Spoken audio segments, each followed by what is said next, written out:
দর্শক, আমি অনেকগুলো ভিডিও বানিয়েছি এই সাংবাদিক পান্না এবং লতিফ সিদ্দিকী এবং অধ্যাপক কার্জনের বিষয়ে। এবং আমি বুঝিয়েছি যে এই মামলাগুলো একদম ভুয়া, মিথ্যা এবং এর কোনো মেরিট নাই। সন্ত্রাস বিরোধী আইন এখানে খাটে না।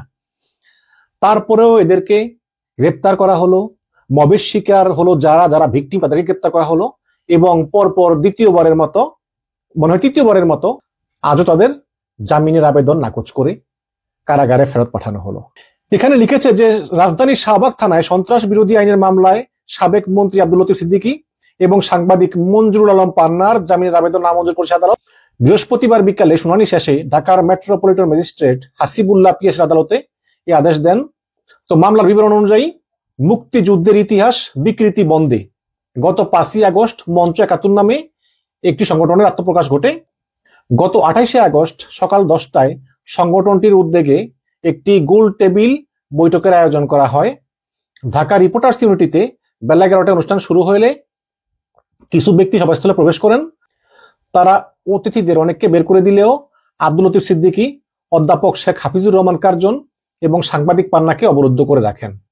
পরে পুলিশ এসে 16 জনকে আটক করে এই ঘটনায় শুক্রবার রাজধানীর শাহবাগ থানায় সন্ত্রাস বিরোধী আইনে মামলা করেন এসআই আমিরুল ইসলাম। পরবর্তী সময়ে এই মামলায় গ্রেপ্তার দেখানো হয়। কোনো পার্থক্য পান শেখ হাসিনার আমলে যেরকম মামলাগুলো হতো? কোনো পার্থক্য নাই। এবং আমার খুব দুঃখ লাগে যে এই সরকারের আমলে আমি এগুলো দেখব, এটা কখনোই ভাবিনি। আমরা দেখেছি যে শেখ হাসিনার আমলে কিরকম মব তৈরি করা হয়েছিল। বিশ্ববিদ্যালয়ের হলে হলে শিবির সন্দেহে তাদেরকে ধরে মেরে পিটিয়ে পুলিশের কাছে দেওয়া হতো। সাংবাদিক মাহমুদুর রহমানকে মব দিয়ে আঘাত করা হয়েছে। সংগ্রাম পত্রিকা সম্পাদক আসাদ সাহেবকে মব মারপিট করে পুলিশে দিয়েছে। আদালতের রায় পছন্দ হয়নি বলে শাহবাগে গণজাগরণ মঞ্চ নামে মব তৈরি করে জামাতাদের ফাঁসি দেওয়া হয়েছে। এগুলো তো আমরা দেখেছি। তো সেই মব, একই মব হচ্ছে কি, মানে মব হচ্ছে বিভিন্ন রাজনৈতিক দল বিভিন্ন সময়ে এই জনগোষ্ঠীকে নিজেদের রাজনৈতিক স্বার্থ হাসিলের জন্য ব্যবহার করে। এক সময় আওয়ামী লীগ করতো, এখন হয়তো বিএনপি জামাত করে। কিন্তু এই মবগুলো কিন্তু সবসময়ই ব্যবহৃত হয়। কিন্তু আমার কথা হচ্ছে যে সরকার তো চলবে আইন অনুযায়ী। রাজনৈতিক দলগুলো অনেকেই অনেকভাবে চলে, বিভিন্ন মব ব্যবহার করে নিজেদের স্বার্থে। কিন্তু যখনই সে সরকারে আসবে, সরকার পরিচালনা করবে, তখন সরকার পরিচালনার জন্য কিছু বই আছে, সংবিধান আছে, ক্রিমিনাল ল আছে। এখন একজন নাগরিক হিসাবে অবশ্যই আমার জানার অধিকার আছে যে আসলে আমি কেন গ্রেপ্তার হলাম, আমার অপরাধটা কি। আপনার অপরাধ, আপনি সহিংসতাকে উস্কে দিচ্ছেন আপনার বক্তব্যের মাধ্যমে। কিভাবে? কোনো উত্তর নাই। আমি বুঝি না যে আসলে এই সরকার তো অনেকগুলো সরকার তো একটা না, সরকারের পাওয়ার সেন্টার অনেক। ডক্টর ইউনূস, তার ভিতরে গুপ্ত সরকার, বিএনপি, জামাত, সেনাবাহিনী। তো এখন ঠিক কার কথায় এই পান্না লতিফ সিদ্দিকীদেরকে গ্রেপ্তার করা হচ্ছে আমি জানি না, কিন্তু এটা সরকারের কঠিন ভাবমূর্তি ক্ষুণ্ণ করেছে। এবং সবচেয়ে অবাক লাগলো যে আজকে শুনানি শুরু হওয়া মাত্রই হঠাৎ করে আইনজীবীরা বললেন যে সবাই বেরিয়ে যাও। তখন একজন বলল যে আমি তো সাংবাদিক। তখনই তার উপর আক্রমণ হলো, তাকে ঘুষি মুষি মেরে তাকে নাকটাক ফাটিয়ে দিল। আবার এখান দিয়ে দেখলাম গলার এখান দিয়ে কাটা দাগ। সময় টিভির সাংবাদিকের নাম হচ্ছে আসিফ হোসাইন সিয়াম।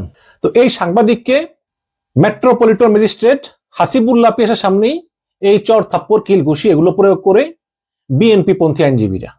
পরে সময় টিভির সাংবাদিক আসিফ হোসাইন সিয়াম চিৎকার দিয়ে ম্যাজিস্ট্রেট হাসিবুল্লাহ পিয়াসকে বলেন যে স্যার দেখুন, আপনি বিচারক, আপনার সামনে ওকে কিভাবে মারতেছে।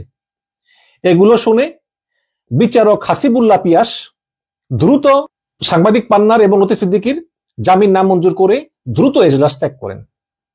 তো এই হচ্ছে কি ঘটনা। এখন দর্শক কি বলবো, আসলে কিছু বলার নাই। আমি এর আগে অনেক ভিডিও বানিয়েছি, আর আমি জানি না যে এরা আসলে কবে ছাড়া পাবে। এবং আসলে তবে এটা কিন্তু একটা খুবই খারাপ নজির হয়ে গেল, খুবই খারাপটা নজির হয়ে গেল। মনে রাখবেন, এগুলো কিন্তু মানুষ কিন্তু ভুলে না। এই যে এই মামলাগুলো হলো, গ্রেপ্তার করা হলো, পুলিশ বাদী, পুলিশ সাক্ষী, তারপরে রাষ্ট্রপক্ষের আইনজীবীর বিরোধিতা, এগুলো তো সব শেখ হাসিনা রেখে যাওয়া নিয়ম। সেই শেখ হাসিনা রেখে যাওয়া নিয়ম যদি আমরা এখনো ফলো করি, তাহলে আমাদের আর এই গণ আন্দোলনের পরিবর্তনটা কি হলো।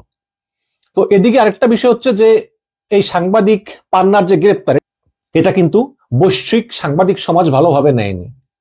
এবং এই গ্রেপ্তারের ঘটনার নিরপেক্ষ এবং সুষ্ঠু তদন্তের দাবি করেছে আন্তর্জাতিক সাংবাদিক সংগঠন, খেয়াল করবেন, আইএফজে, এবং বাংলাদেশে তাদের সহযোগী সংগঠন।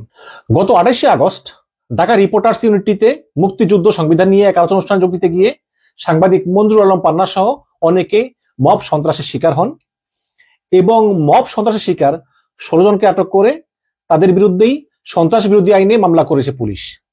এই ঘটনায় নিরপেক্ষ এবং সুষ্ঠু তদন্তের দাবি করেছে আন্তর্জাতিক সাংবাদিক সংগঠন আইএফজে এবং বাংলাদেশে তাদের সহযোগী সংগঠন বাংলাদেশ মানবাধিকার সাংবাদিক ফোরাম। বেআইনিভাবে কাউকে আটক না করে দ্রুত বিচারের কাজ সম্পন্ন করার দাবি জানিয়েছেন তারা। বৃহস্পতিবার এক বিবৃতিতে ডিআরইউ থেকে মঞ্জুরুল আলম পান্না সহ 16 জনকে আটকের বিষয়টি উল্লেখ করে বলা হয় যে ঢাকা রিপোর্টার্স ইউনিটিতে আমাদের মহান মুক্তিযুদ্ধ ও বাংলাদেশ সংবিধান শীর্ষক আলোচনা অনুষ্ঠানে অংশ নেওয়ার সময় পান্না গ্রেপ্তার হন এবং জানা গেছে অনুষ্ঠানটির আয়োজক ছিল মঞ্চ 71 নামে একটি সংগঠন। সেখানে আলোচনা অনুষ্ঠান পণ্ড করা ব্যক্তিদের প্রতিবাদকারী হিসেবে উল্লেখ করে তাদের বিরুদ্ধে 28শে আগস্টের সেই অনুষ্ঠানের আগেও সামাজিক যোগাযোগ মাধ্যমে অনুষ্ঠানটি বন্ধ করতে হুমকি দেওয়ার অভিযোগ এ কথা উল্লেখ করা হয়। ওই ব্যক্তিরা অনুষ্ঠানটিতে ব্যাঘাত ঘটানোর পর গ্রেপ্তারের বিষয়টি উল্লেখ করে আইএফজে আরো বলেছে যে গ্রেপ্তারকৃতদের মধ্যে পান্নার সঙ্গে অনুষ্ঠানে উপস্থিত সাবেক আওয়ামী লীগ মন্ত্রী আব্দুল লতিফ সিদ্দিকী এবং ঢাকা বিশ্ববিদ্যালয়ের আইনের অধ্যাপক শেখ হাফিজুর রহমান কার্জন ছিলেন। দর্শক, এই হচ্ছে ঘটনা।